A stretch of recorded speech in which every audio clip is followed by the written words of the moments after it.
amour seul peut satisfaire tes fondements sont éternels. Tu es mon seul bien, et rien ne peut remplacer dans mon cœur l'amour que j'ai pour toi, Seigneur. Tu es mon héritage et tu me rassasies. Tu es pour moi un trésor caché, la perle précieuse, inestimable, merveilleuse. Tu es si beau, Jésus, toi la perle précieuse. Jésus, toi la perle précieuse, ta beauté est si merveilleuse, inestimable, nul n'est comme toi.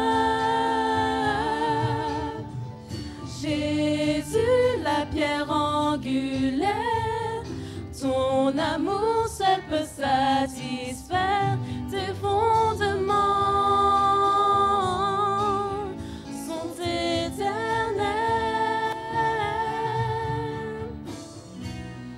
Tu es mon seul bien, et rien ne peut remplacer dans mon cœur l'amour que j'ai pour toi, Seigneur. Tu es mon héritage et tu me rassasies. Tu es pour moi un trésor caché, la perle précieuse, inestimable, merveilleuse. Tu es si beau,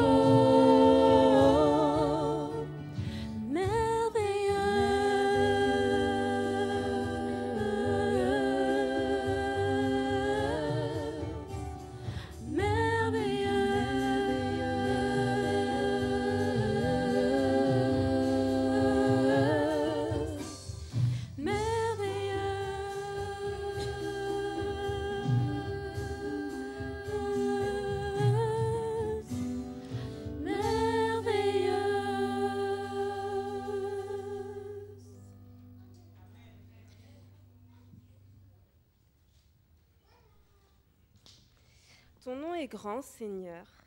Tu es le Seigneur de l'univers. Rien n'a plus d'importance, rien n'a plus de valeur. Ton nom est grand.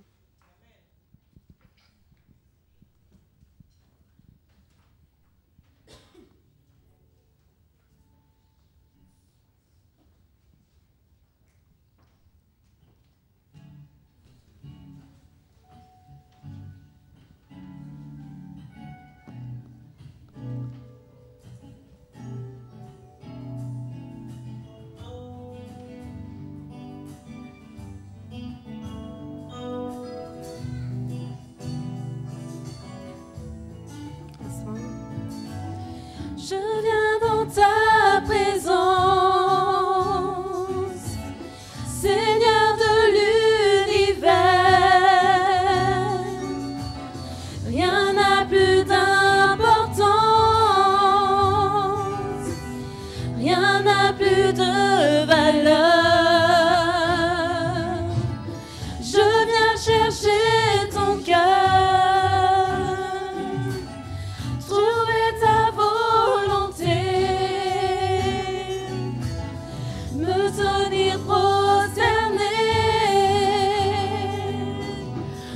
chantant tes louanges. Ton nom est grand, ton nom est saint, ton nom est digne de louange. À toi l'honneur, à toi la gloire, à toi la puissance et la force. Jésus,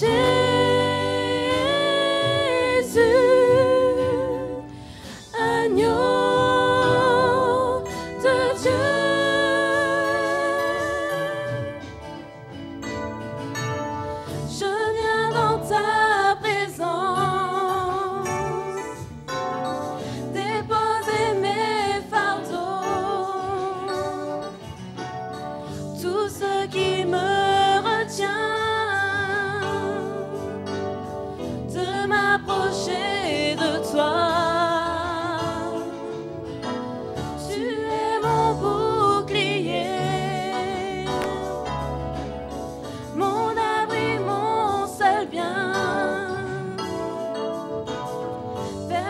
Seigneur mon Dieu. Je veux lever mes mains. Ton nom est grand, ton nom est saint, ton nom est digne de louange. À toi l'honneur, à toi la gloire, à toi la puissance et la force. Ton nom est grand, ton nom est saint, ton nom est digne de louange. À toi l'honneur, à toi la gloire, à toi la puissance et la force. Jésus,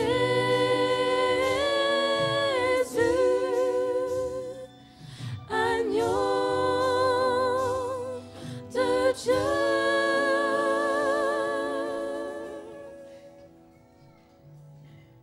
Amen. Nous allons continuer avec un medley. Je suis né pour te louer, je suis venu te louer.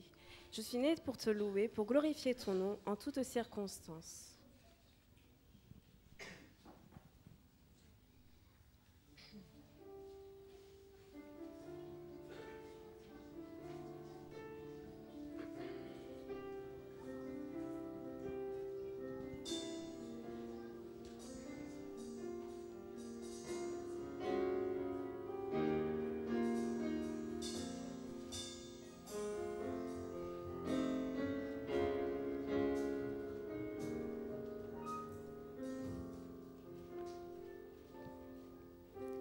Je suis né pour te louer. Je suis né pour glorifier ton nom en toutes circonstances. Apprendre à te dire merci. Je suis né pour t'aimer. Je suis né pour t'adorer, mon Dieu. Obéir à ta voix. Je suis fait pour toi. Je suis né pour te louer. Je suis né pour te louer. Je suis né pour glorifier ton nom en toutes circonstances. Apprendre à te dire merci. Je suis né pour t'aimer. Je suis né pour t'adorer, mon Dieu. Obéir à ta voix. Je suis fait pour toi.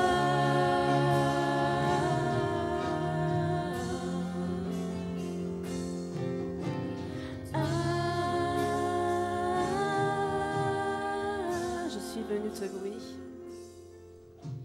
Je suis venu te louer. Exalter ton nom. Je t'aime. Tu es vraiment tout pour moi. Et je lève les mains vers toi, mon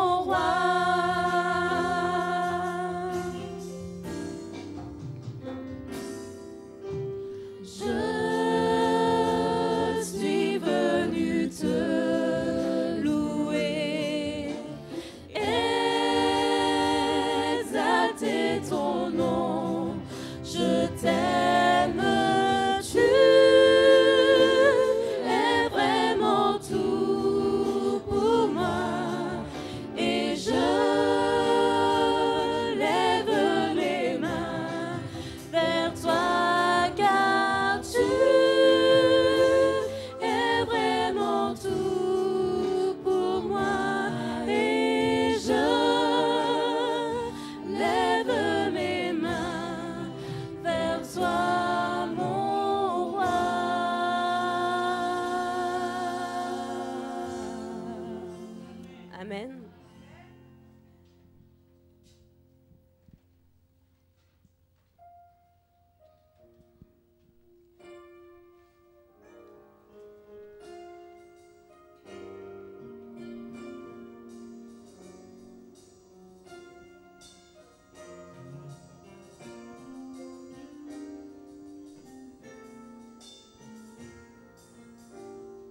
Ensemble.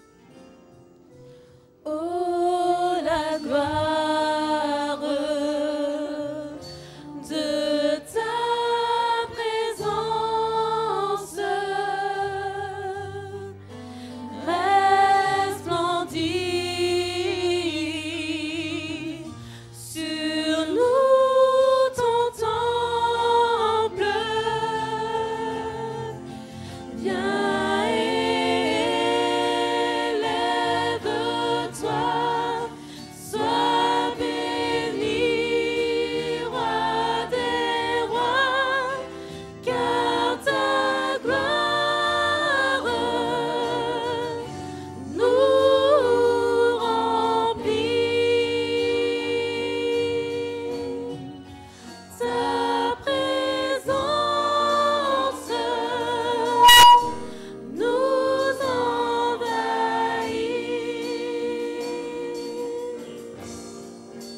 Ta présence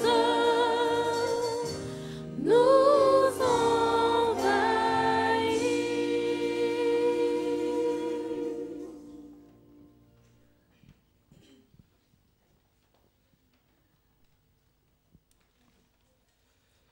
Notre Dieu, notre Père, nous invoquons ta présence parmi nous et que tout ce qui sera dit en ce sabbat matin, Seigneur, soit de nature à te glorifier, à édifier ton peuple. Amen.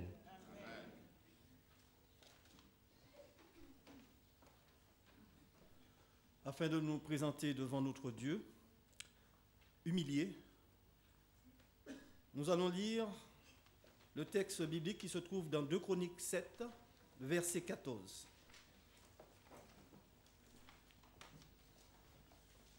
Après quoi, nous prendrons nos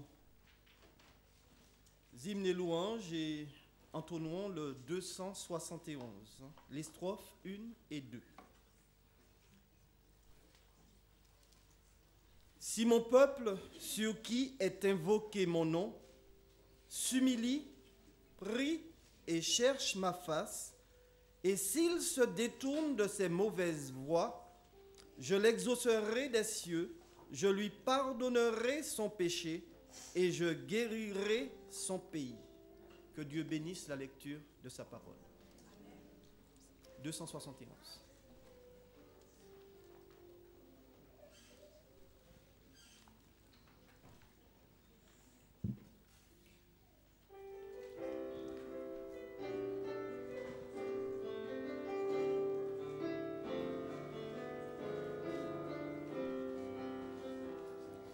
Miséricorde insondable, Dieu peut-il tout pardonner?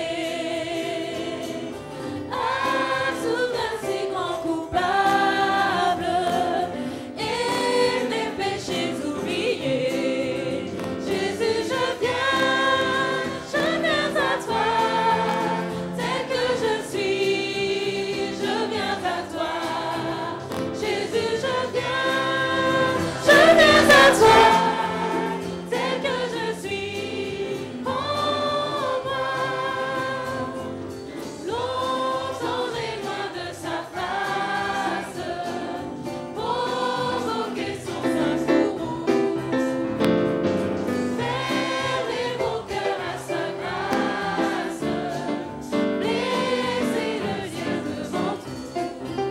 Jésus, je viens à toi, tel que je suis, je viens à toi. Jésus, je viens à toi, tel que je suis, prends-moi.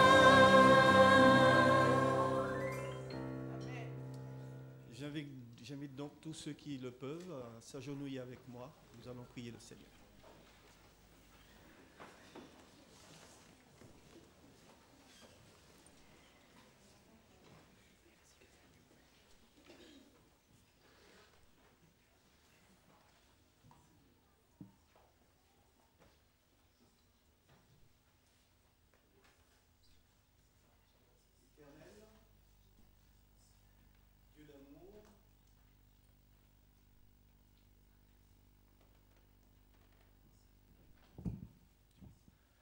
Éternel Dieu d'amour, de bonté, de miséricorde, Dieu créateur, Dieu sauveur, Dieu rédempteur, c'est vers toi, Seigneur, que ce peuple s'avance. Et c'est vers toi, Seigneur, que chacun, Seigneur, s'incline en ce matin. Tu es celui qui vit et qui règne au siècle des siècles. À toi donc la gloire, à toi la louange, à toi l'honneur, à toi, Seigneur, nos cœurs. Puisses-tu, par ton Saint-Esprit, rajouter dans nos cœurs la sincérité, la loyauté, la fidélité. Une semaine s'est écoulée, Seigneur, et durant cette semaine, nous avons sûrement fait ce qui est mal à tes yeux. Oui, nous avons péché contre toi. En sorte, Seigneur, que tu seras juste dans ta sentence, sans reproche dans ton jugement. Nous venons en ce matin, nous nous humilions devant toi, devant la grandeur de ton nom. Beaucoup, dans le temps antique, beaucoup n'osaient pas et n'ont pas osé prononcer ton nom. Ce matin, Seigneur, fais-nous la grâce et permets-nous, Seigneur, de le faire avec beaucoup d'humilité et de reconnaissance. Car tu es notre Dieu, mais tu es aussi notre Papa.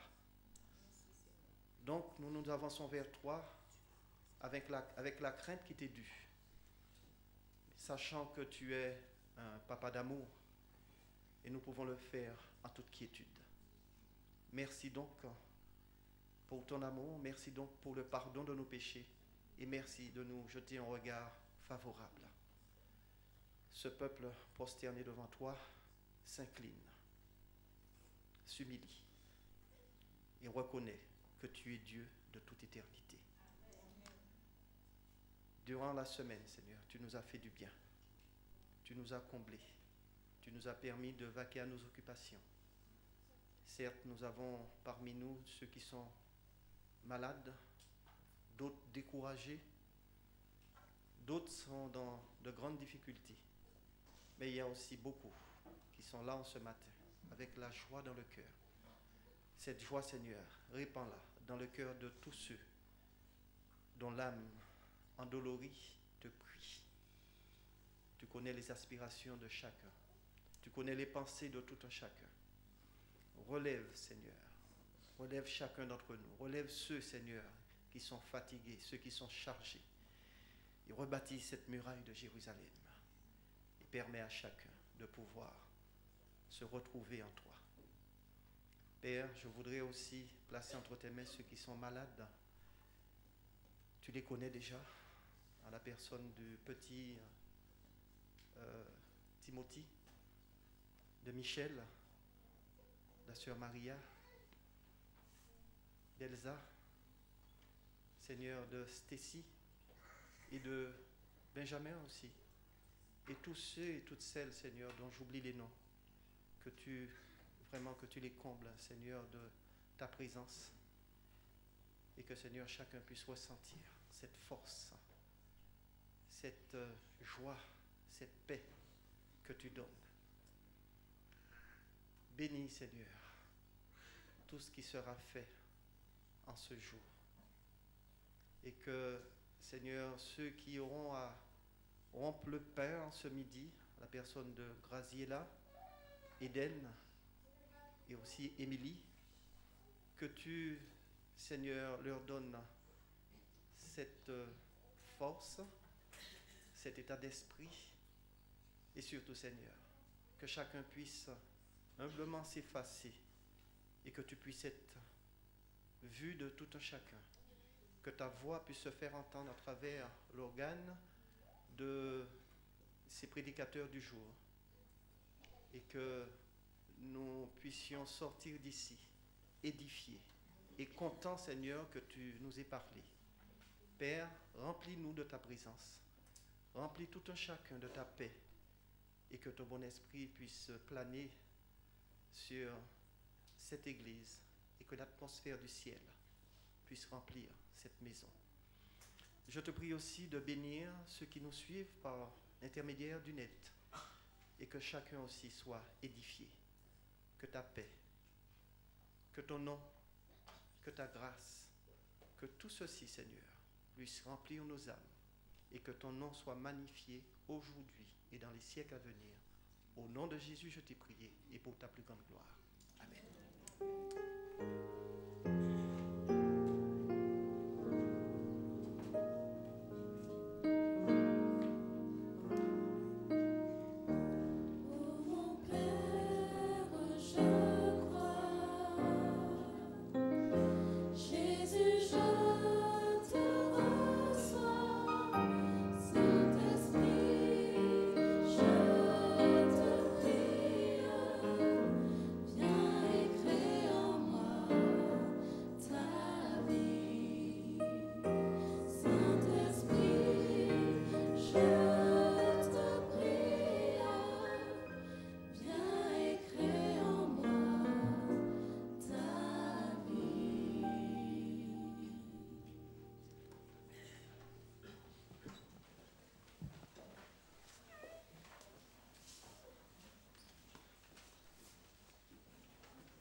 Service de fidélité.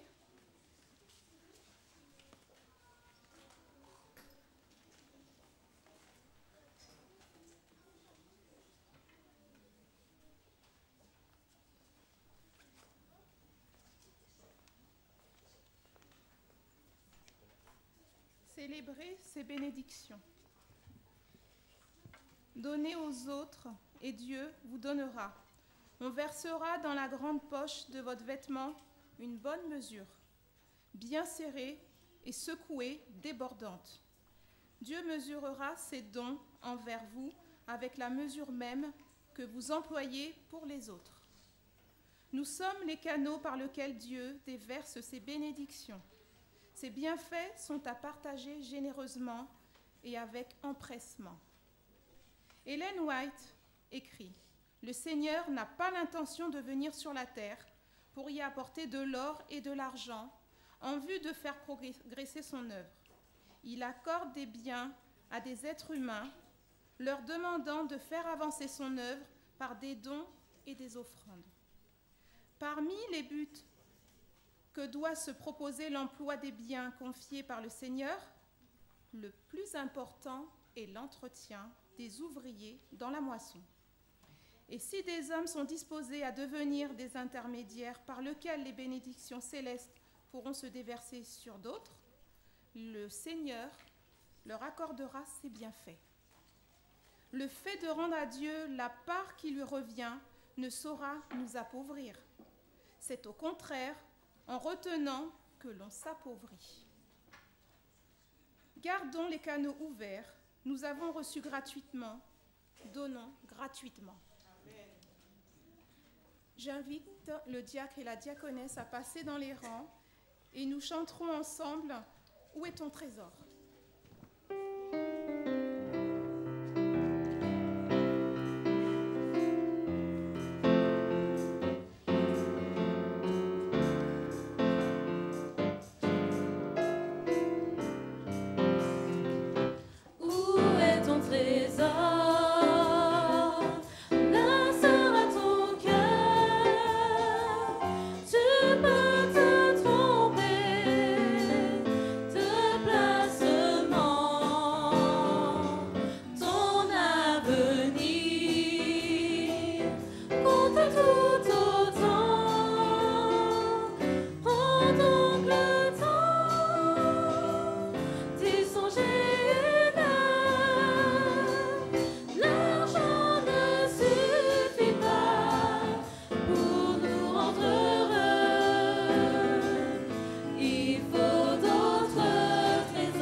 n'achète pas Dieu.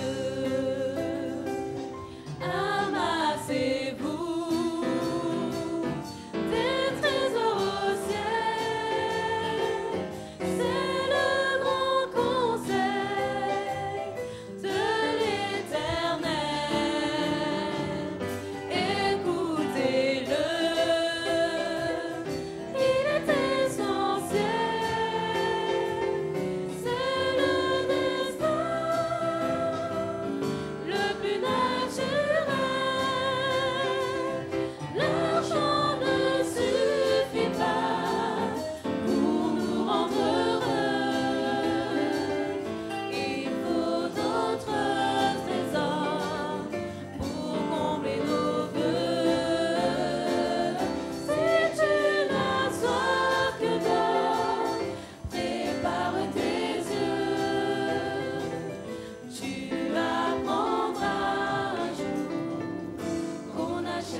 Seigneur, Dieu Tout-Puissant, nous sommes devant ta face, Seigneur, ce matin pour te remercier pour le saint sabbat que tu as mis à part pour nous. Seigneur, nous te demandons en ce matin de bénir ces dîmes et ces offrandes. Bénis les mains de ceux qui ont pu les donner, mais également que tu puisses bénir ceux qui n'ont pas pu. Tu en connais les raisons, Seigneur. Que tu puisses permettre à tous de comprendre l'importance, Seigneur, d'apporter dans ta maison un dixième de chacun de nos revenus, Seigneur, afin que tu puisses donner aux autres aussi, que tout ce qui se passera, Seigneur, soit pour l'avancement de ton œuvre. Père Céleste, nous voulons également te dire merci pour le sacrifice de Jésus sur la croix. Merci pour le pardon de nos péchés, Seigneur. Et que le programme qui suivra soit de nature à te glorifier, Seigneur. Que tu bénisses ton assemblée, que tu nous entoures de tes anges et que tout soit fait selon ta volonté. C'est au nom de Jésus nous t'avons prié pour ta gloire. Amen.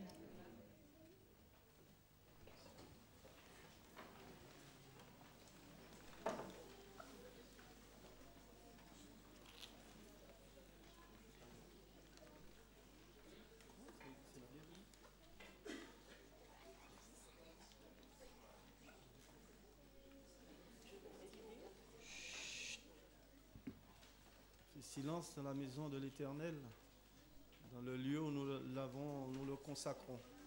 Nous avons consacré pour lui.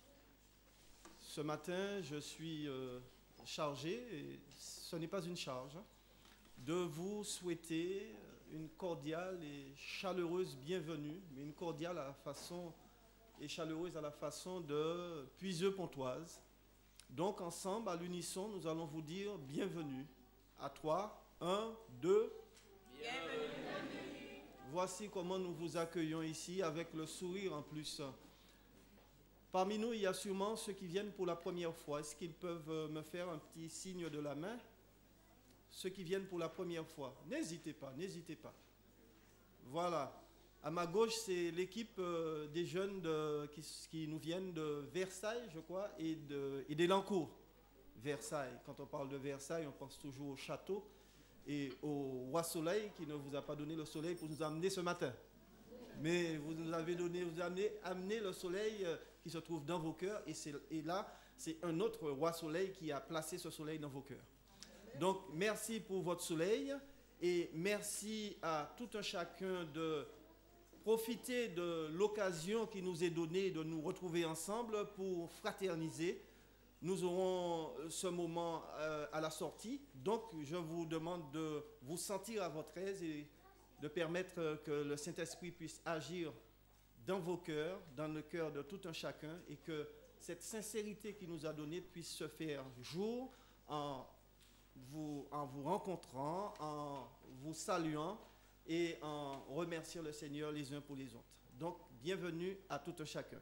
Maintenant, nous allons passer au moment où les enfants ont leur histoire. Donc, je vous demande de prêter une oreille attentive, car l'histoire pour les enfants, c'est aussi pour les adultes.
Bonjour les enfants.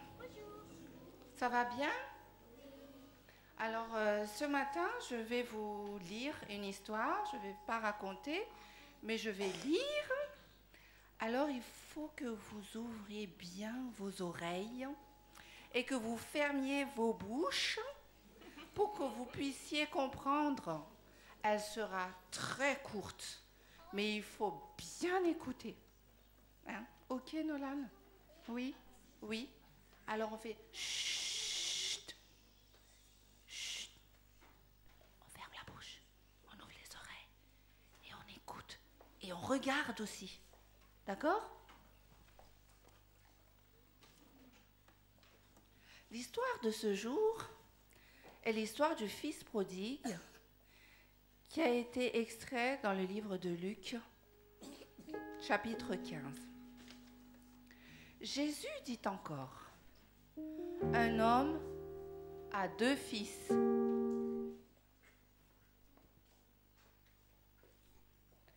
Le plus jeune dit à son père, « Père, donne-moi ma part d'héritage. »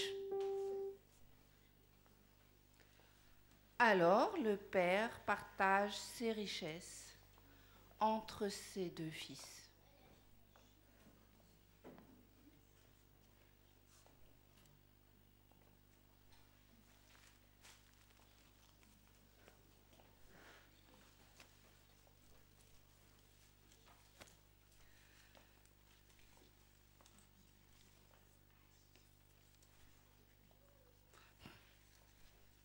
Quelques jours après, le plus jeune fils vend tout ce qu'il a reçu.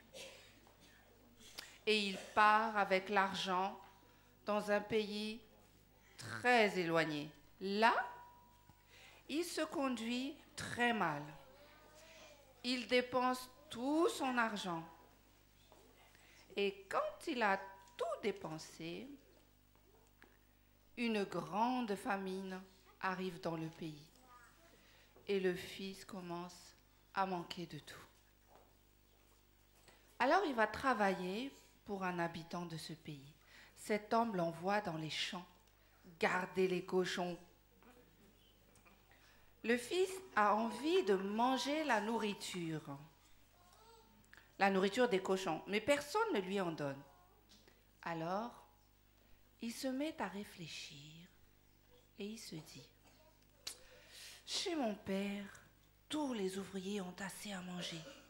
Et ils en ont même trop. Et moi ici, je meurs de faim. Je vais partir, retourner chez mon père et je vais lui dire, Père, j'ai péché contre Dieu et contre toi. Je ne mérite pas d'être appelé ton fils. Fais comme si j'étais l'un de tes ouvriers. Alors il part pour retourner chez son père. Le fils est encore loin, mais son père le voit. Et il est plein de pitié pour lui. Il court à sa rencontre. Il le serre contre lui et l'embrasse. Alors le fils dit à son père, « Père, j'ai péché contre Dieu et contre toi. Je ne mérite plus d'être appelé ton fils. » Mais le père dit à ses serviteurs, « Vite, apportez-lui le plus beau vêtement et habillez mon fils. Mettez-lui une bague au doigt et des sandales aux pieds. Amenez le veau qu'on a fait grossir et tuez-le. Mangeons et faisons la fête. Oui, mon fils qui est là était mort et il est revenu à la vie. Il était perdu et il est retrouvé. Et il commence à faire la fête. Merci pour votre attention. Bon sabbat à tous.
Je vous invite à vous tenir debout.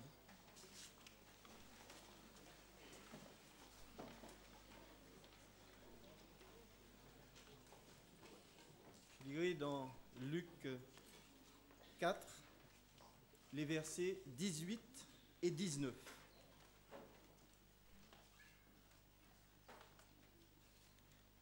L'Esprit du Seigneur est sur moi, parce qu'il m'a oint pour annoncer une bonne nouvelle aux pauvres.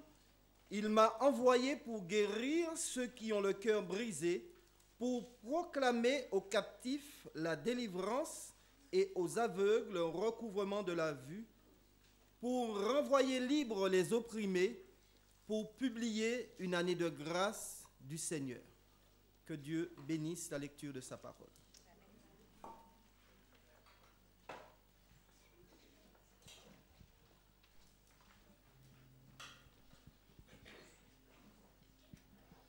Je vous invite à apprendre avec moi un si grand miracle, le Gemme 514.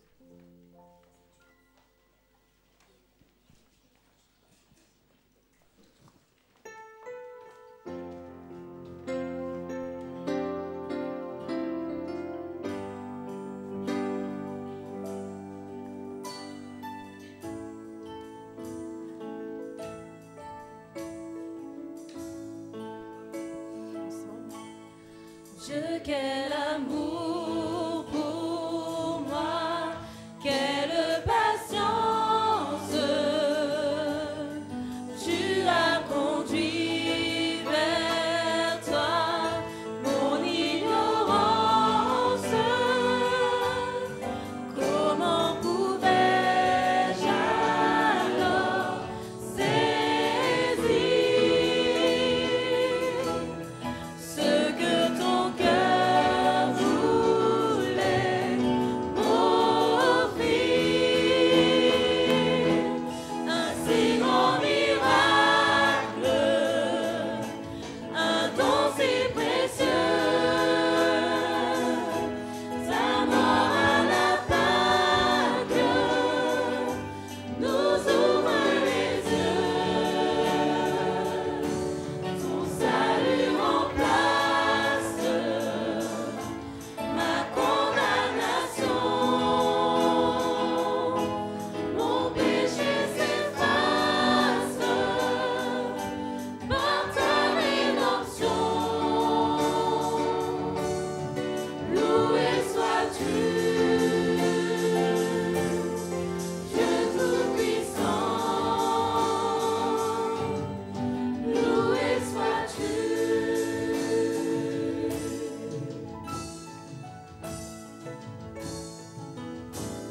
Ce don si merveilleux, comment le vivre sans le répandre à ceux que tu veux suivre sur le chemin où ils s'égarent, loin de la vie et de l'espoir. Un si grand miracle, un don si précieux, ta mort à la Pâque nous ouvre les yeux. Ton salut remplace ma condamnation. Mon péché s'efface par ta rédemption. Loué sois-tu, Dieu Tout-Puissant. Loué sois-tu, loué sois-tu, Dieu Tout-Puissant. Loué sois-tu.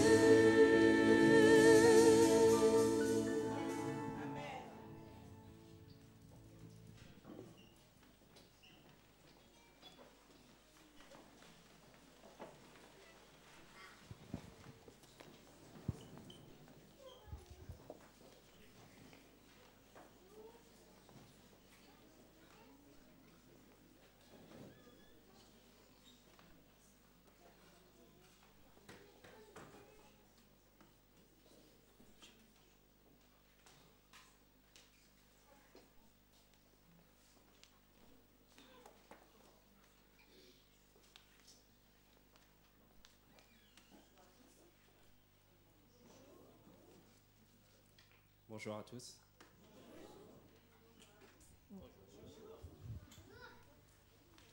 Comme on vous l'a dit depuis ce matin, depuis l'école du sabbat, cette journée est consacrée à l'école du sabbat. Donc un sabbat séquentiel. Et durant toute cette journée, ce sera l'école du sabbat qui présentera le programme. Il y a quelques années de cela, un homme a rendu ce témoignage. Un jour, 3 hommes, un père, son fils et l'ami de son fils partirent en bateau.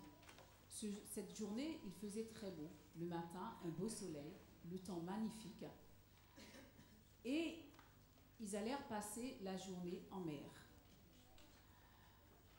Tout au long de cette journée, pas de problème. Et le soir venu, alors qu'ils reprennent la route pour rentrer au port, le ciel commence à s'assombrir et un vent violent se lève. Il se met à pleuvoir. Et là, le bateau, malheureusement, un petit bateau, il ne va pas supporter cette intempérie. Le bateau va chavirer et les 3 hommes vont se retrouver à l'eau. À un moment donné, il n'y a qu'une bouée dans ce bateau. Et à un moment donné, le père, il voit son fils. Il voit l'ami de son fils. Et lui, il a la bouée parce qu'il a réussi à la prendre. Et il a un dilemme. Parce que les deux vont couler. Et quelques secondes, il va hésiter. Il va se poser la question, que faire? Il a son fils qu'il aime énormément. Son fils, quelque temps auparavant, s'est fait baptiser. Et il se dit, à côté, il y a l'ami de son fils qui ne connaît pas Dieu. Que faire? Et quelques secondes après, le père va prendre cette décision. Il va lancer la bouée à l'ami de son fils. L'ami sera sauvé, le père aussi, mais le fils, malheureusement, va disparaître. Et on ne va plus le retrouver. Des années après, on ne l'a pas retrouvé. Et celui qui a rendu témoignage, c'est l'ami de son fils. Parce que par l'acte de ce père, il s'est lui aussi fait baptiser. Il a reconnu dans cet acte un amour. Et il a donné son cœur à Jésus. Il est devenu prédicateur par la suite. Et c'est lui qui a rendu ce témoignage. C'est une très belle histoire, je trouve. Et elle m'interpelle. Et il y a une question qui me vient à l'esprit. 2 questions, pardon. Comment et pourquoi un tel acte peut-il être accompli? Avant de répondre à cette question, nous allons prier. Je vous invite à incliner la tête. Seigneur, nous voulons en cet instant tout remettre entre tes mains. Nous voulons que ce soit toi qui puisses tout diriger, que ce soit toi qui puisses parler. Remplis-nous de ton Esprit Saint, Père éternel. Ouvre nos yeux, ouvre notre esprit, ouvre notre cœur, Seigneur, pour que nous puissions être à même de reconnaître que tu es un Dieu rempli d'amour envers chacun de nous. Que ton nom soit béni, loué, magnifié sur toute la terre. Amen. Comment, effectivement, Émilie, un tel acte peut-il se comprendre? Moi, je l'ai dit au début, il n'y a que l'amour. Mais c'est vrai que l'amour, quand on le définit aujourd'hui, on a nos mots, on a les actions qu'on voit. Mais laisser mourir son fils pour sauver, je veux dire quelque part, un étranger, comment cela se peut-il? Lorsqu'on met de côté tout ce qu'on a de plus cher, de plus précieux pour s'occuper des autres, l'amour, je dirais quelque part, avec nos mots, on a du mal à le définir. Mais c'est l'amour, un amour infini. Dieu a accompli cette même chose pour chacun de nous, cet acte d'amour. Le choix a été fait avant même la fondation du monde, que son Fils meure pour le salut de l'homme pécheur. On peut trouver ces paroles dans 1 Pierre 1. Je vous invite à prendre votre Bible parce que nous n'allons pas parler, mais je pense que la Bible elle-même, elle parle. Donc c'est dans la Bible que nous allons découvrir ces paroles. 1 Pierre 1, les versets 18 à 20.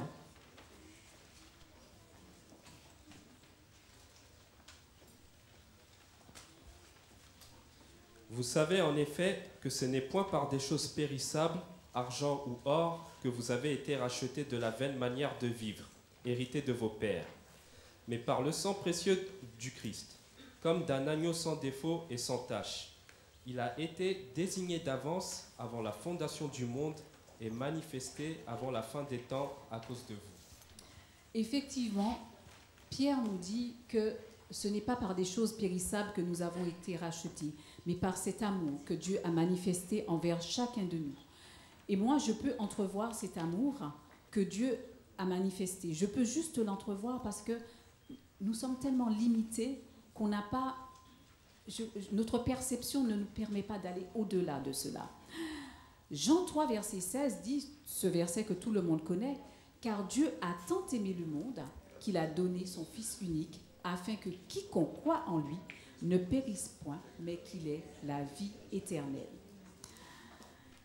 À la désobéissance d'Adam et Ève, Dieu leur donne l'espoir qu'ils ne seront pas abandonnés à leur triste sort.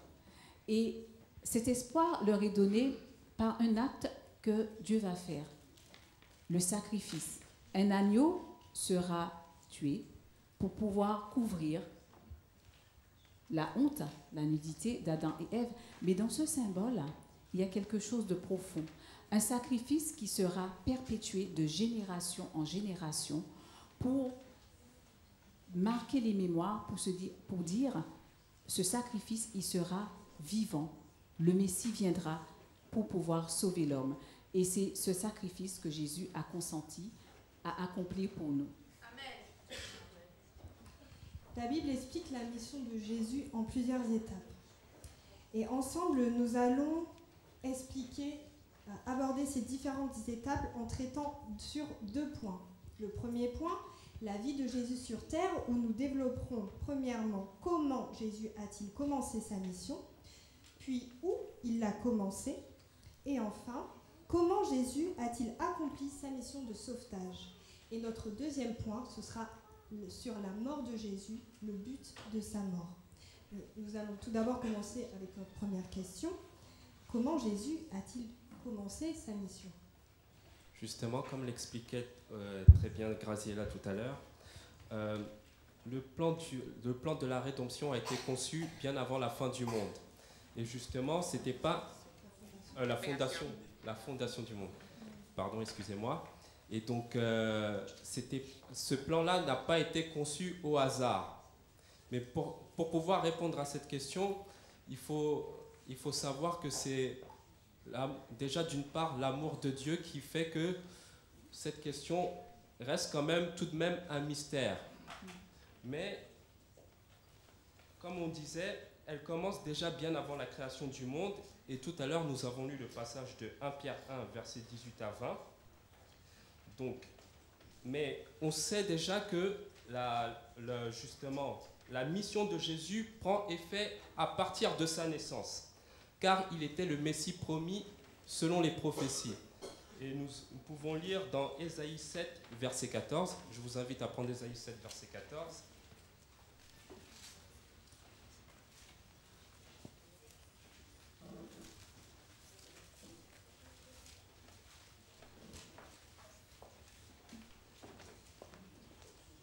C'est pourquoi le Seigneur lui-même vous donnera un signe. Voici, la Vierge deviendra enceinte. Elle enfantera un fils et elle lui donnera le nom d'Emmanuel. Emmanuel, Dieu avec nous.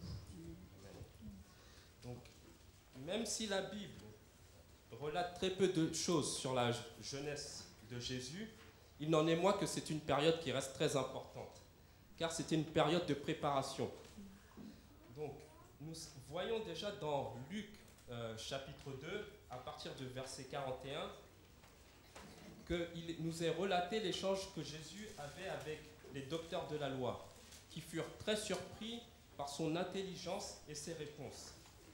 Sa réponse figurant au verset 49 montre que Jésus était conscient de sa mission, de l'enjeu de sa mission, et que chaque étape de sa vie le formait au service. Et il est venu justement pour ceux qui avaient soif de sa présence, raison pour laquelle il ne consentit pas à descendre au milieu de nous pour recevoir les honneurs, mais pour être près des démunis,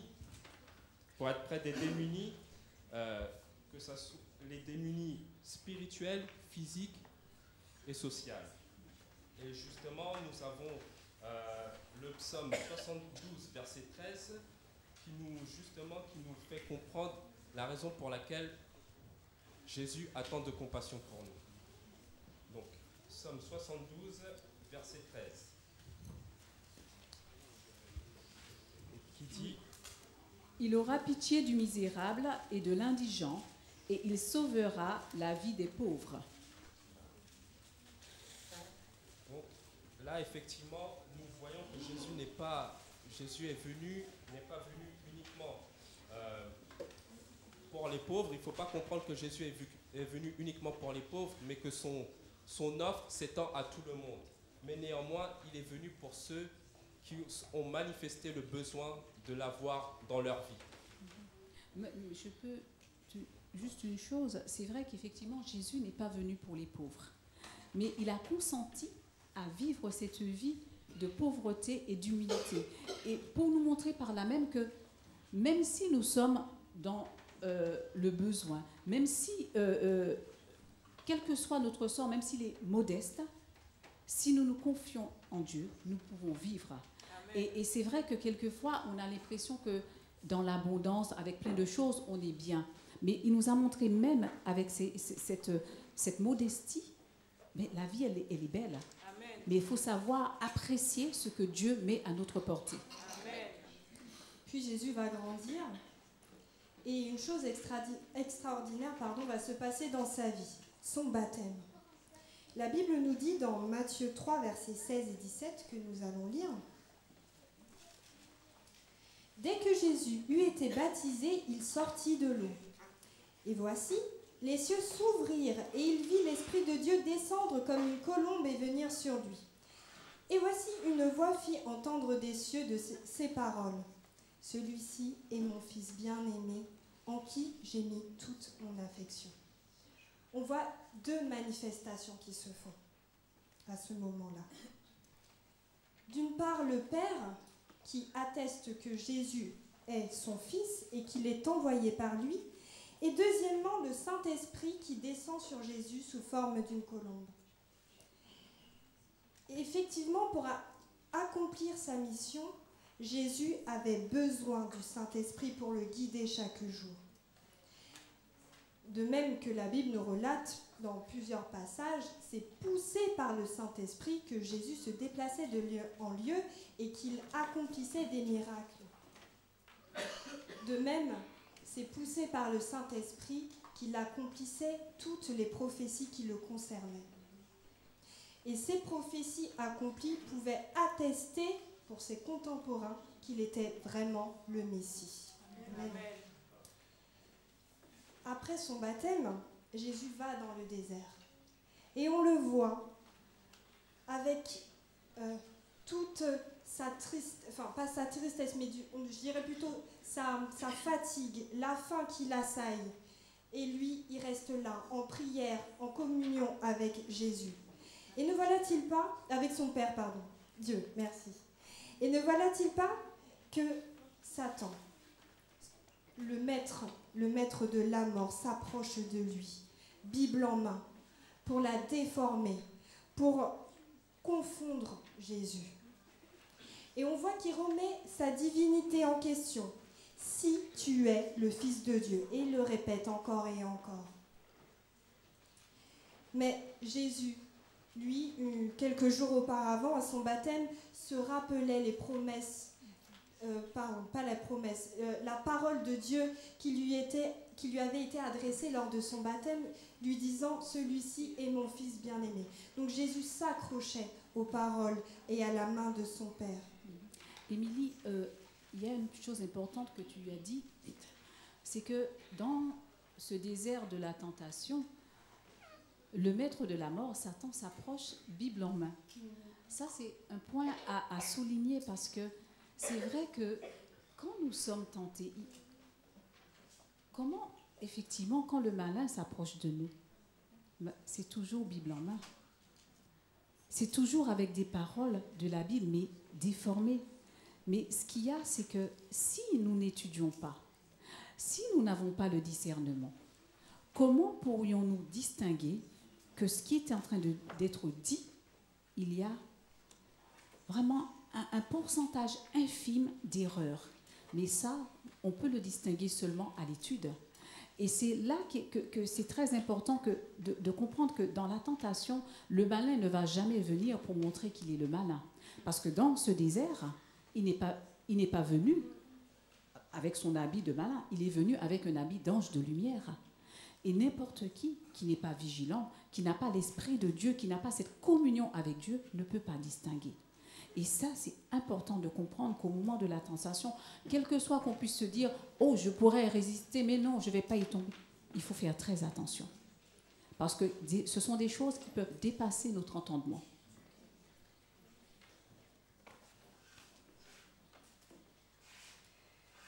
Au début de son ministère, Jésus a vaincu le tentateur. Et pendant son ministère terrestre, il a défié même ses ennemis. Parce que, comme on le voit dans Jean 8, verset 46, il est insinué que Jésus leur dit « Qui d'entre vous peut prouver que j'ai péché ?» Et en effet, personne n'a pu le faire, car Jésus était sans péché. Amen. Et aussi, toujours sur la tentation, les paroles de Jésus prononcées, il est écrit. On retrouve chacune de ces paroles. Quand il a dit « il est écrit », Satan lui demande d'ordonner que les pierres deviennent des pains.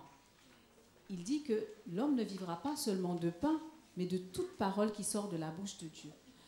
Et ces paroles même, Jésus ne les a pas inventées.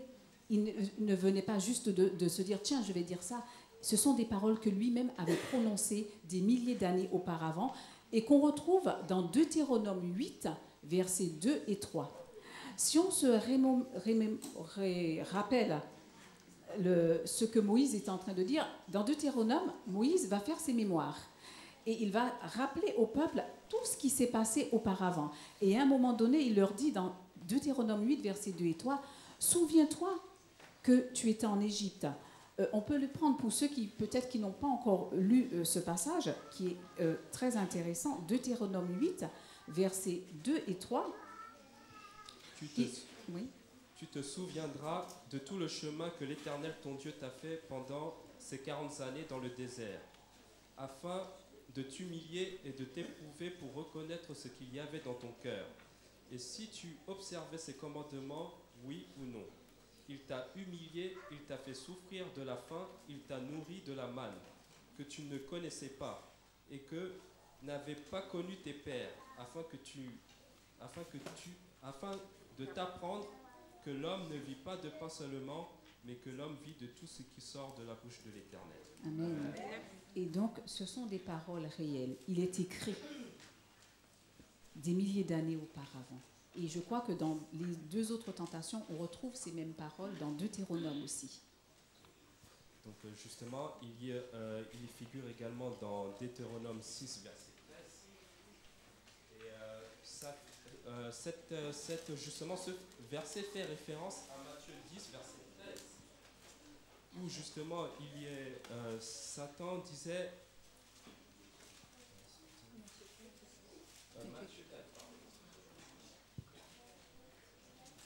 Matthieu 4, verset 13.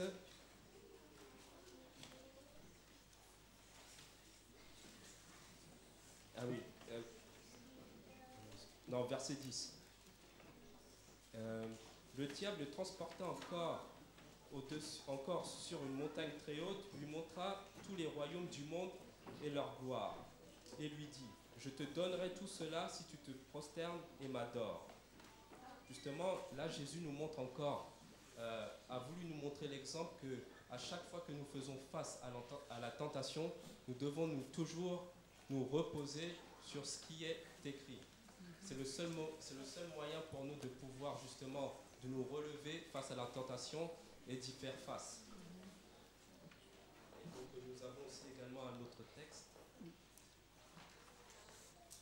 qui se trouve dans Deutéronome 6 aussi, le verset 16. Vous ne tenterez point l'Éternel votre Dieu. Et on a aussi Deutéronome 6, verset 14. Tu serviras l'Éternel ton Dieu seul.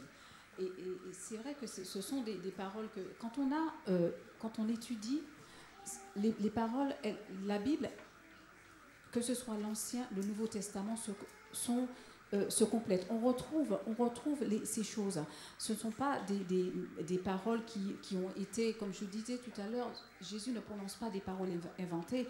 Nous, quelquefois, on va essayer de débattre, on va essayer de discuter, mais il faut nous appuyer sur le seul livre que nous avons, c'est la parole de Dieu. Amen. Et Jésus est venu aussi nous enseigner que nous pouvons obtenir la victoire quand notre humanité se soumet au pouvoir de Dieu. Ça, il faut cette soumission, cette humilité. Jésus nous enseigne également que quel que soit notre ministère qu'il nous confie, le ministère qu'il nous confie, il nous reconnaît avant tout comme ses enfants. Et il nous promet de nous remplir de son Esprit Saint afin de nous guider dans notre mission. Dieu ne nous abandonne pas dans notre mission. Quelquefois, on a l'impression, voilà, j'ai une mission, je l'ai acceptée. Mais je l'ai acceptée pour qui et pourquoi? Ça, ce sont les deux questions à se poser. Et à partir du moment qu'on s'est posé ces questions et qu'on sait, Seigneur, je le fais pour toi. Je le fais parce que je veux œuvrer pour toi. Le Seigneur nous accompagne. Et même quand on est dans ce désert, on saura pour qui on travaille et pour qui on œuvre. Et pour comprendre cette mission, Dieu nous invite au désert. Le désert, lieu de solitude, mais aussi spirituellement, lieu de rencontre avec soi-même et avec Dieu. Je ne sais pas si vous vous rappelez, dans la Bible, il y a des histoires où on retrouve à chaque fois le désert. Effectivement, on a déjà l'expérience du peuple d'Israël qui a passé 40 années dans le désert. Donc, on constate qu'en fait, le chemin aurait pu être plus court s'ils avaient justement obéi au commandement de Dieu. Mais ça a été une expérience pour eux parce qu'il fallait qu'ils se débarrassent justement de tout ce qu'ils avaient ingurgité en Égypte. Et donc, c'est ce moment de rencontre que Dieu nous propose justement pour que nous puissions être face à face à lui et que nous puissions justement nous débarrasser de tout ce qui nous enchaîne et tout ce qui nous empêche justement de rentrer en communion dans notre vie spirituelle. Un autre exemple, Élie. Quand Élie s'est retrouvé dans un lieu isolé, effectivement, tout de suite après la menace de Jézabel, Élie s'est isolé pour se cacher. Mais ce sera un moment de désert, si je puis dire, parce qu'il sera en communion avec Dieu. Dieu va l'instruire. Et on remarque dans toutes ces histoires de désert, que ce soit avec le peuple d'Israël, que ce soit avec Moïse aussi, quand il va passer les 40 ans dans le désert avant d'être missionné, entre guillemets, pour aller chercher le peuple d'Israël hors d'Égypte, mais aussi Élie, eh bien, on voit que Dieu va nourrir spirituellement tous ces personnages et le peuple d'Israël, mais aussi les nourrir physiquement. La manne, le repas amené par les corbeaux et bien d'autres encore.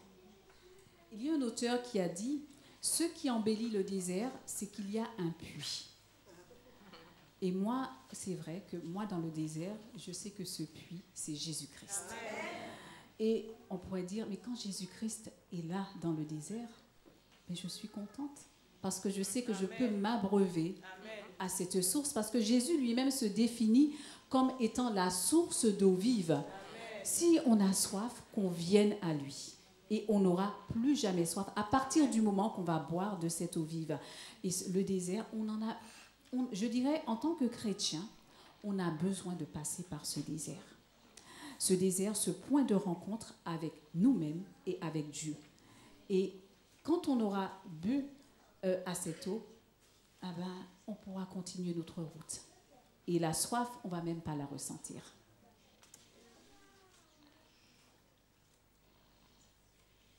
Il y a un passage justement dans Jean 16, verset 37 à 38.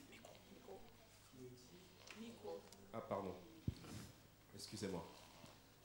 Le dernier jour, le grand jour de la fête, Jésus debout s'écria, « Si quelqu'un a soif, qu'il vienne à moi et qu'il boive. Si quelqu'un croit en moi, des fleuves d'eau vive couleront de son sein, comme dit l'Écriture. » Donc nous voyons, comme le disait Graziella, que c'est pour notre croissance spirituelle, tout chrétien doit passer par ces moments de désert pour pouvoir justement connaître la mission que Dieu lui assigne et justement être justement et savoir être à l'écoute de du message que Jésus a nous transmettre. Toutes les promesses que renferme la parole de Dieu sont à nous. Nous sommes appelés à vivre de toute parole qui sort de la bouche de Dieu. Pas de nos propres paroles que nous allons peut-être mettre à notre façon, à notre convenance, mais de toute parole qui sort de la bouche de Dieu. Quand nous sommes assaillis par la tentation, ne regardons pas aux circonstances ni à la faiblesse du moi, mais à la puissance de la parole de Dieu. Et comme David, nous pourrons dire « Je serre ta parole dans mon cœur, afin de ne pas pécher contre toi ». Psaume 119, verset 11. Donc justement, pour poursuivre, nous allons nous poser la question à savoir où Jésus commença-t-il sa mission? Alors, pour répondre à ta question, Eden, je vous invite à lire avec moi Luc 4, versets 14 à 16. Luc 4, versets 14 à 16. Jésus, revêtu de la puissance de l'Esprit, retourna en Galilée, et sa renommée se répandit dans tout le pays d'alentour. Il enseignait dans les synagogues, et il était glorifié par tous. Il se rendit à Nazareth, où il avait été élevé, et selon sa coutume, il entra dans la synagogue le jour du sabbat. Il se leva pour faire la lecture et on lui remit le livre d'Ésaïe, du prophète Ésaïe. Donc la Bible nous enseigne que Jésus a commencé sa mission en Galilée. La Galilée, là où se trouvait la ville où il a grandi, Nazareth. Et le point souligné, c'est que ce n'est pas n'importe où qu'il commence sa mission. Il commence sa mission chez les siens, dans son village. N'est-ce pas? De même, pour nous aujourd'hui, notre mission ne commence-t-elle pas chez nous? Je pense qu'effectivement, forcément, la mission doit commencer parce que quand la mission nous a été confiée, le travail commence à se faire déjà dans un premier temps en nous-mêmes et les plus proches, ceux qui sont autour de nous, c'est à ce moment-là qu'on va commencer à travailler avec eux. C'est vrai que quelquefois on va penser qu'il faut faire des milliers de kilomètres pour pouvoir être missionnaire, pour pouvoir travailler. Mais non, dans notre famille, la mission commence là. Et je crois qu'elle est peut-être bien souvent beaucoup plus difficile. Justement, d'où vient aussi le passage, le dicton qu'on a souvent, qui est devenu de manière commune dans notre langage, nul n'est prophète dans son pays. Donc, d'où la difficulté justement à pouvoir transmettre justement cet amour et ce message que nous avons reçu. Et nous voyons qu'en fait, Jésus, par ce moyen, a voulu quand même ne pas oublier l'acte qu'il avait déjà posé par le passé. Parce que c'est vrai que là, depuis tout à l'heure, nous parlons des prophéties, mais il faut savoir aussi que Dieu avait quand même son peuple, et donc il voulait déjà, c'était comme Dieu ne revient jamais sur ses promesses, il voulait justement maintenir la première promesse qu'il avait déjà eue par le passé avec son peuple. Donc Jésus retourne chez lui. Puis il est tout d'abord bien accueilli par sa famille, par ses amis, par les Nazaréens. Mais quand il va leur parler de leur misère spirituelle, quand il va leur dire un petit peu réellement quelle est leur vision des choses, il va dévoiler les pensées de leur cœur, et bien là, toutes les pensées changent. Qui est celui-ci? N'est-ce pas lui le fils du charpentier? Et c'est vrai que moi, si je rapporte l'accueil de Jésus chez les siens, on peut rapporter, mettre concrètement aujourd'hui, et ça se passe régulièrement, on peut s'imaginer l'un d'entre nous qu'on a vu grandir, petit, et que parti, il revient, il a étudié, il veut rapporter d'autres lumières. Mais c'est vrai qu'on va l'accueillir chaleureusement. Mais quand il va mettre le doigt sur ce qui ne va pas, comment sera-t-il reçu? Et c'est vrai qu'on va le juger exactement comme on a fait pour Jésus. Mais pour qui se prend-il celui-ci? D'où il sort? Qu'est-ce qu'il a à nous apprendre? Parce que c'est vrai que ça dérange. On aime bien avoir qu'on nous dise tout est bien, tout est beau, oui, voilà, continuez. Mais à partir du moment qu'on met le doigt sur ce qui ne va pas, là, il y a un gros problème. Et Jésus, on le voit, on va vouloir même le tuer. Parce qu'il va déranger dans notre vie de tous les jours. On nous dérange parce qu'on n'a pas envie qu'on mette à nu ce qui ne va pas. Et ça, comme on dit, la vérité dérange toujours. Et pour confirmer ce que tu dis, on a le passage de Luc 2, verset 33. C'était la révélation faite à Siméon. Il disait, Siméon les bénit et dit à sa mère, voici cet enfant est là pour que la chute et le relèvement de beaucoup en Israël est comme un signe qui provoquera la contradiction. Donc on voit que Jésus n'est pas venu mettre les gants pour dire la vérité. Là, nous étions déjà dans une période d'obscurantisme religieux, et justement, il était venu pour apporter des lumières pour que maintenant, le peuple puisse être délivré justement de ce joug de l'obscurantisme. Cet homme sorti de la pauvreté et de l'humilité ne pouvait être pour eux qu'un homme ordinaire. N'est-ce pas quelquefois la position que nous pouvons adopter, comme disait Graziella tout à l'heure? La vérité qui était impopulaire au jour du Christ l'est encore aujourd'hui. Ne sommes-nous pas confrontés aujourd'hui par des théories et des doctrines privées de sens, de tout fondement biblique, Notre manque de foi et de discernement spirituel nous empêche bien souvent de comprendre le sens des paroles de Jésus. La religion du Christ est pure sincérité.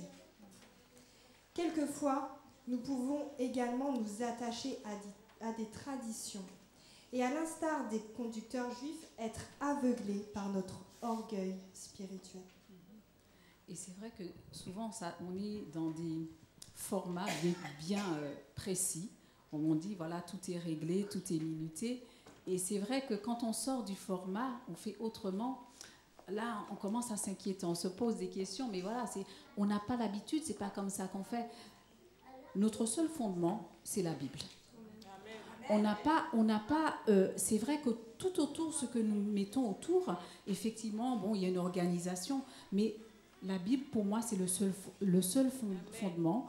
On n'a pas, après, on ne doit pas être figé et dans des moules et dire c'est comme ça. C'est vrai que, je veux dire, ce matin, l'école du sabbat a changé l'introduction du culte. Je pense que peut-être certains ont dû être un petit peu perturbés pour se dire ce qui se passait. Mais ça, en fait, c'est tout ce qui, je dirais, un peu la décoration.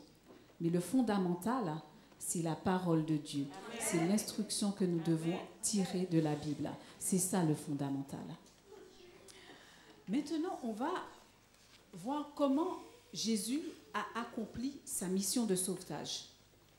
Donc justement, pour répondre à cette question, nous allons revenir au passage de Luc chapitre 4, versets 17 à 21.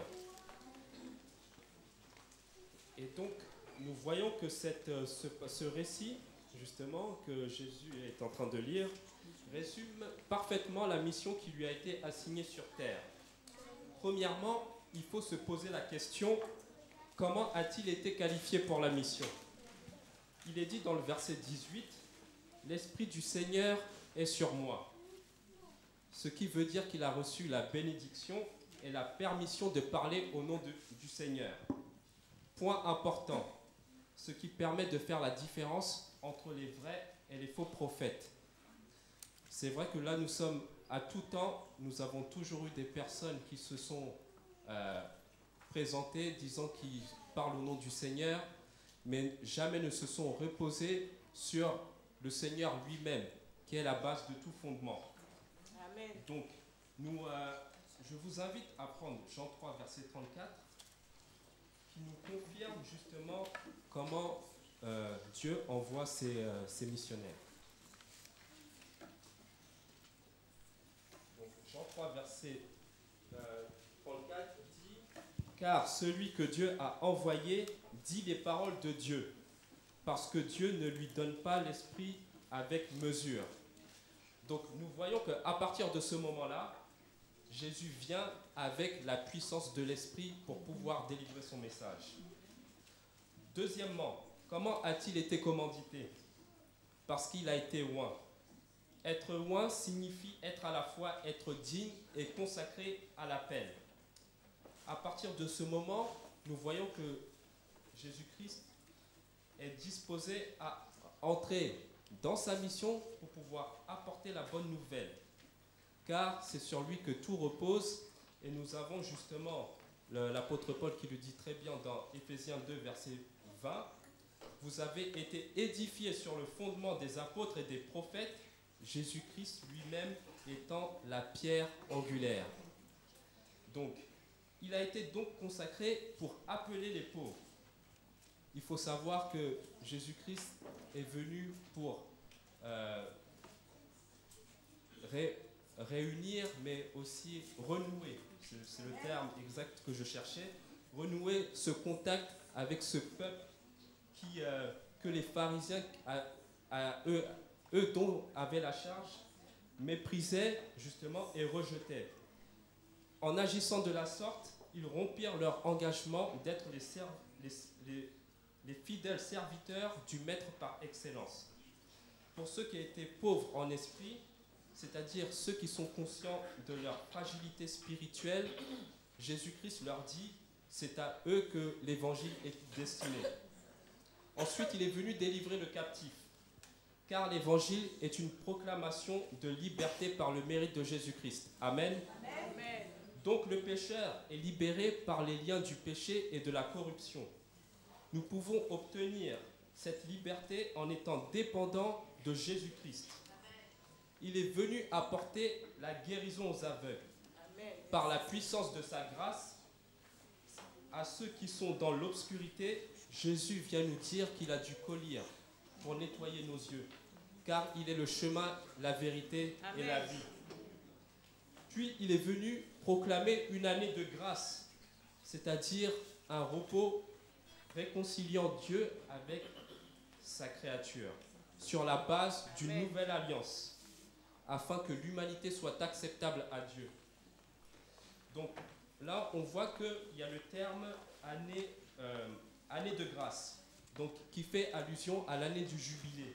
Cette année, c'était une année de libération pour les esclaves et pour les détenteurs de dettes au terme de la 50e année. Et justement, Jésus réemprunte ce terme pour dire qu'il est venu sonner la trompette du jubilé et bénir ceux qui se reposent au son de joie et ceux qui se reconnaissent en lui.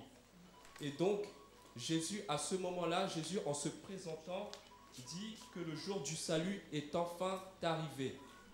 Donc là, nous pouvons dire Amen, parce que c'est justement, c'est la délivrance. À partir de ce moment-là, nous voyons qu'il y a cet être, Jésus-Christ, qui a pris ce fardeau pour nous, pour que nous puissions être tous libres en Jésus-Christ. Amen.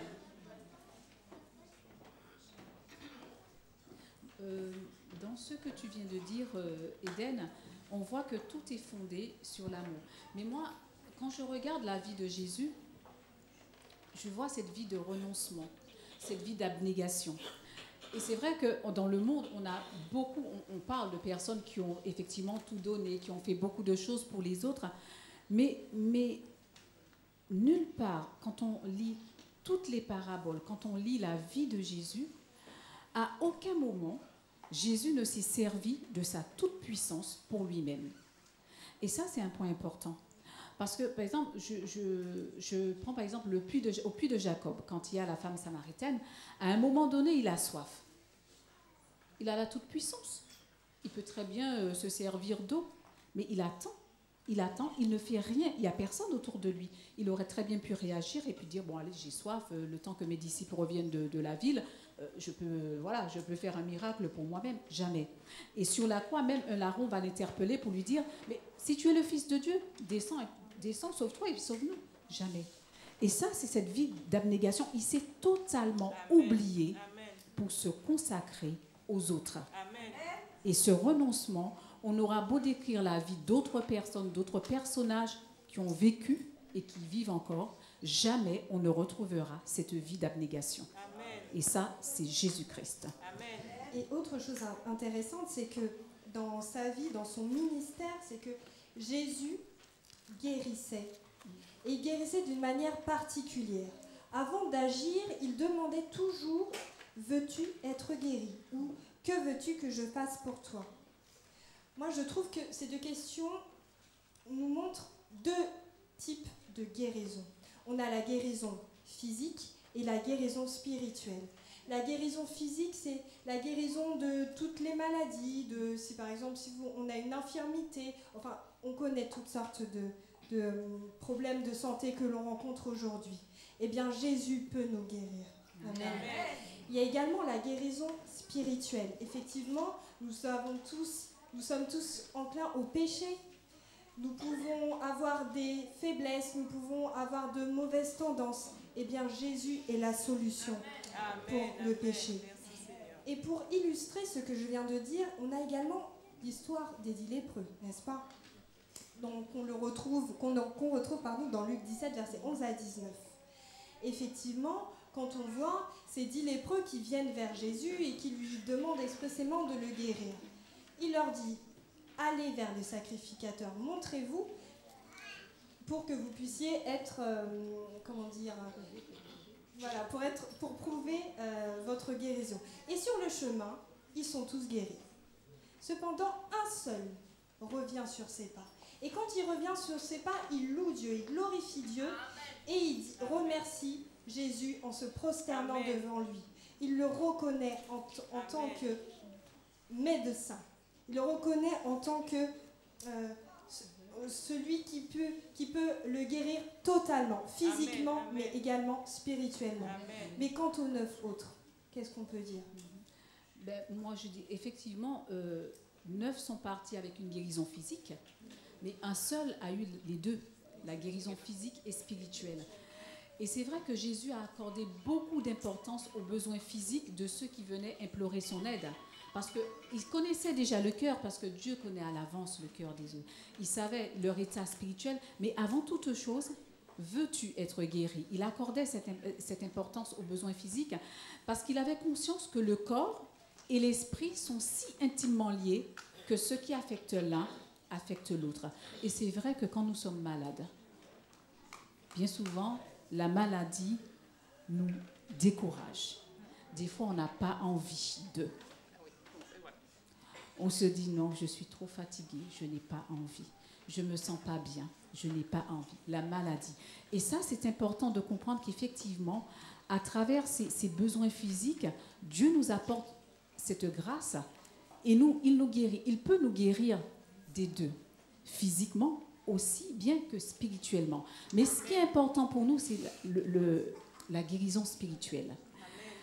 Et on peut prier, demander pendant 1 an, 2 ans, 3 ans, 50 ans cette guérison physique, mais Dieu va nous accorder la guérison spirituelle. On le voit dans l'exemple de Paul. Paul, malade physiquement, va demander à Dieu, mais voilà, de le guérir, mais il va lui dire « Ma grâce te suffit ». Et quelquefois, je ne dirais pas que c'est important, mais je dis que Dieu permet que certaines choses arrivent parce qu'il sait que par là, nous allons grandir en lui. Et aussi, quelquefois, quand les choses n'arrivent pas de suite, c'est aussi notre foi qui est mise à l'épreuve, notre endurance. Allons-nous continuer à prier avec autant d'ardeur? Allons-nous continuer à dire, mais Seigneur, guéris-moi, j'ai besoin de toi? Ou dire, bon, ça fait 2 ans que je prie, eh bien, rien ne s'est passé, je ne prie plus. Notre foi est mise à l'épreuve. Et Dieu nous demande, on ne l'embête jamais. On peut prier jusqu'à la fin, on ne l'embête jamais. Amen. Et ça, c'est notre foi. Il faut continuer, ne jamais désespérer. Nous ne savons pas, lui, il sait. Il sait ce qui est bon pour nous et il va nous le donner en temps voulu. Amen.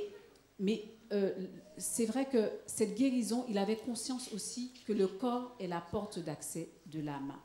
Grâce au sens et au système nerveux, pour que son enseignement puisse avoir un impact efficace sur l'esprit, il était essentiel d'ôter les problèmes physiques des individus. Et c'est vrai que moi, je me dis des fois, on prie, hein, c'est vrai qu'il faut prier, il nous le demande, mais il faut dire, Seigneur, que ta volonté se fasse. Amen. C'est seule la volonté de Dieu. Amen. Même si ça nous fait mal, mais dire, Seigneur, ta volonté. Dieu est amour, ça, il ne faut pas l'oublier, que Dieu est amour. Dieu ne va jamais nous donner quelque chose qui n'est pas bon pour nous. Il va nous donner le meilleur pour nous. Même si nous voyons ou les autres autour de nous disent, mais non, on aurait préféré ça, mais il sait ce qui est bon pour nous. Et quand nous lui faisons confiance, nous lui disons, merci Seigneur, tu es merveilleux. Amen. Maintenant qu'on a vu la vie de Jésus, son ministère sur cette terre, parce que son ministère n'est pas fini, il continue aujourd'hui dans le ciel. Quand on a vu cette vie sur terre, cette vie d'abnégation, sa vie, à 33 ans, là, ce sera, je dirais, l'apogée de sa vie. Oui, en effet, comme tu le dis, donc on peut comprendre que aussi glorieux que fut sa naissance, c'est à la croix que Jésus rassemble, à la croix du Calvaire, que fut le point de rencontre entre Dieu et l'homme. Sans la mort de la croix, aucun triomphe n'aurait pu être remporté. Aucune personne n'aurait pu être sauvée de la sentence qui s'abattait sur nous et aucune lueur d'espoir n'aurait brillé dans ce monde. Sans la mort de la croix, aucun pécheur n'aurait jamais atteint les demeures de la gloire. Or, l'évangile de la grâce déclare que Christ est ressuscité. Donc, Amen. Amen. Donc, via le passage de 2 Corinthiens 5, verset 21, on voit justement, on prend l'ampleur du sacrifice que Jésus a fait pour nous. C'est où est-ce qu'il est dit justement, quelqu'un dit... Celui qui n'a point connu le péché, il l'a fait devenir péché pour nous, afin que nous devenions en lui justice de Dieu. Amen. Amen. Donc, dire se faire pécher, cela voulait dire se faire sacrifice pour nous. Et cela démontre bien que sa mort est une puissance régénératrice. Amen. Donc, nous avons encore un autre passage qui nous explique très bien cela. C'est dans Éphésiens 1, verset 7, et qui nous dit « En lui, nous avons la rédemption par son sang, la rémission des péchés, selon la richesse de sa grâce. » Donc, quel don merveilleux. Amen. Amen. Donc, des apports. Je sais pas, moi, je vois que pour payer notre rachat, le sacrifice de Jésus. Mais en fait, quand je regarde sa vie, comme je disais tout à l'heure, sa vie a été l'aboutissement de sa mort. Un seul péché aurait anéanti ce plan. On peut imaginer Jésus, si à un moment donné, dans Jean, dans un des passages de chapitre de Jean, je ne me souviens pas du chapitre, où il dit, voici le malin vient et il n'y a rien de lui en moi. Jésus n'avait aucun péché en lui. S'il avait eu un seul péché, il n'aurait pas pu supporter la croix. Et on sait que ce ne sont pas les clous, ce ne sont pas les coups, ce n'est pas l'épine, la couronne d'épines qu'il avait sur la tête qui a fait qu'il est mort. Ce n'est pas ça, c'est la douleur, le poids du péché, le poids de l'humanité qui pesait sur son cœur. Cet amour qu'il avait pour nous, qu'il a anéanti, qu'il a brisé. Et il fallait qu'en fait, que deux choses se rencontrent. Le divin et l'humain soient en parfaite harmonie pour accomplir cette mission. Ça veut dire qu'en fait, le divin et l'humain en parfaite harmonie pour accomplir la mission, ça veut dire que Dieu en harmonie avec son Père et Jésus en harmonie avec son Père, et Jésus en harmonie avec sa vie sur terre. Rien ne devait interférer entre les deux. Les deux devaient être en harmonie. Et c'est ça qu'effectivement, c'est cet exemple qui nous donne que quand nous avons accepté Jésus comme sauveur, comment vivons-nous cette vie de chrétien? Est-ce que nous sommes en harmonie avec Dieu ou est-ce que nous laissons interférer des choses qui ne sont pas en harmonie? C'est effectivement, il faut cette communion entre l'humain, le divin. Et ça, quand on a cette communion humain-divin, c'est parfait. Et nous, on va dire, nous ne sommes pas parfaits, nous sommes des pécheurs. Mais nous tendons à cette perfection. Amen. Et pour payer notre rachat, Jésus devait être absolument immaculé. En étant Dieu, il est venu au monde pour se mettre à notre place et nous sauver des grottes ténébreuses de la mort. Amen.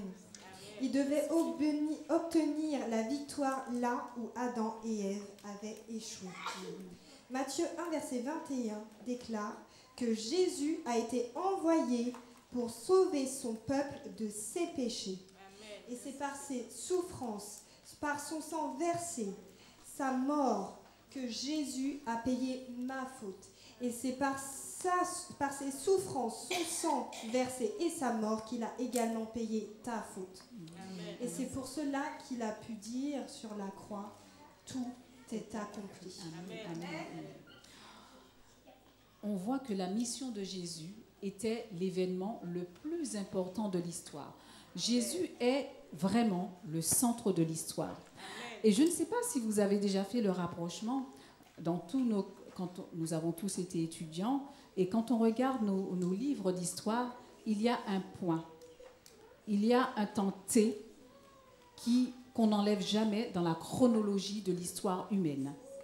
Jésus est le centre sur l'échelle chronologique. Jésus est au centre. On parle de avant Jésus-Christ, après Jésus-Christ. C'est le repère. Et c'est vrai que Jésus est le centre de l'histoire.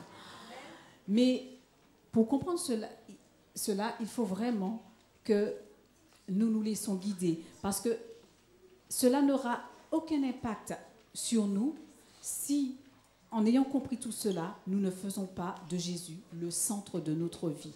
Il est le centre de l'histoire, mais doit être aussi le centre de notre vie. Amen. Et pour cela, il faut que nous puissions chaque jour l'inviter dans notre cœur. Inviter ce Jésus de la Bible à entrer, à pénétrer dans nos vies et ainsi prendre la décision de le suivre en le considérant comme le Seigneur, le Maître de nos vies et notre Sauveur. Amen. Donc on remarque qu'un seul sentiment peut nous rapprocher de Jésus et justement c'est le sentiment de l'amour que fut le moteur de cet acte. Donc nous sommes dès lors approchés de Dieu dans le Christ Jésus, par son sang, et il est notre sécurité dans l'amour éternel, immuable de Dieu. Si parfaite de toute manière est l'œuvre de l'expiation, que nous sommes appelés à la communion du Fils de Dieu, ressuscité et glorifié. Et donc, nous avons le dernier passage sur lequel nous allons nous quitter, dans Éphésiens 2, verset 6, où il nous est dit, il nous a ressuscités ensemble et nous a fait asseoir ensemble dans les lieux célestes en Jésus-Christ. Donc par ce passage-là, nous avons déjà notre billet pour le ciel. Amen. Donc, que Dieu bénisse l'influence de sa parole dans nos cœurs. Amen.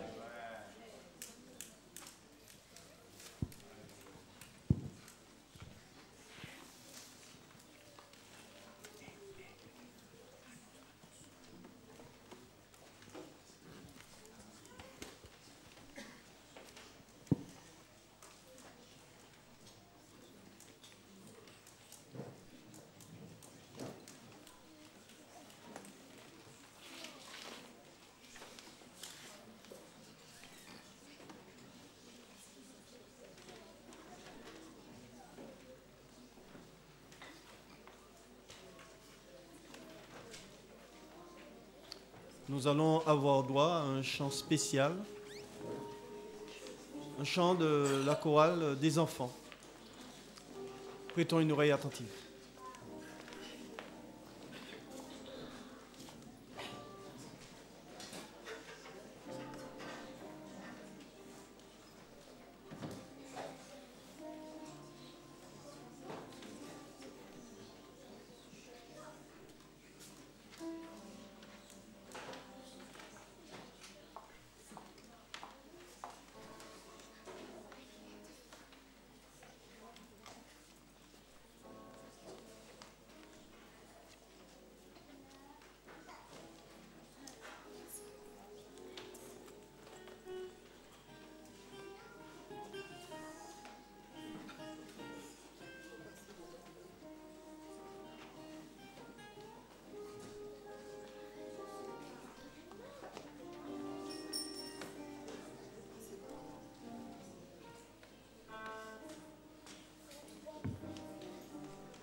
C'est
Levons-nous.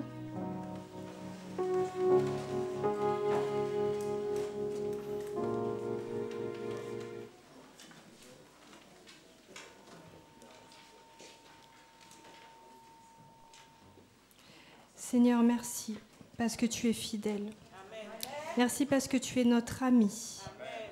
Merci parce que tu es près de nous en tout temps.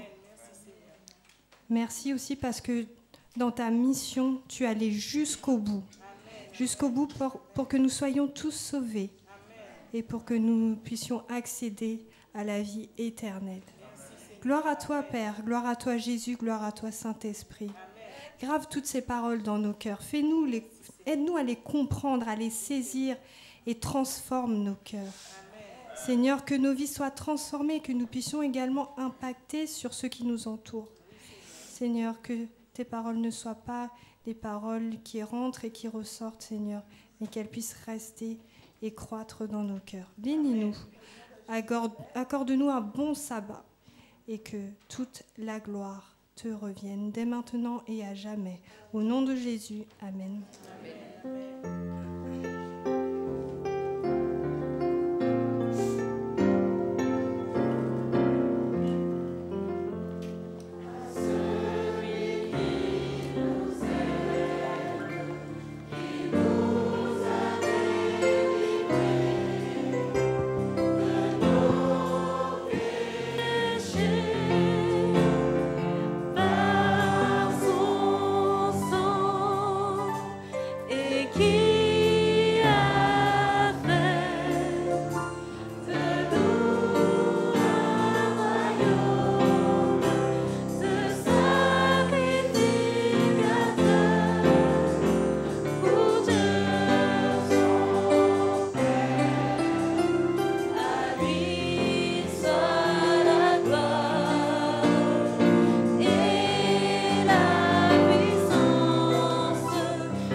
Après une telle biographie de notre Seigneur Jésus-Christ, il serait bon de s'approprier ces paroles de l'apôtre Paul, inspirées dans le livre des Romains au chapitre 12, versets 1 à 3, qui dit « Je vous exhorte donc, frères, par les compassions de Dieu, à offrir vos corps comme un sacrifice vivant, saint, agréable à Dieu, ce qui sera de votre part un culte raisonnable.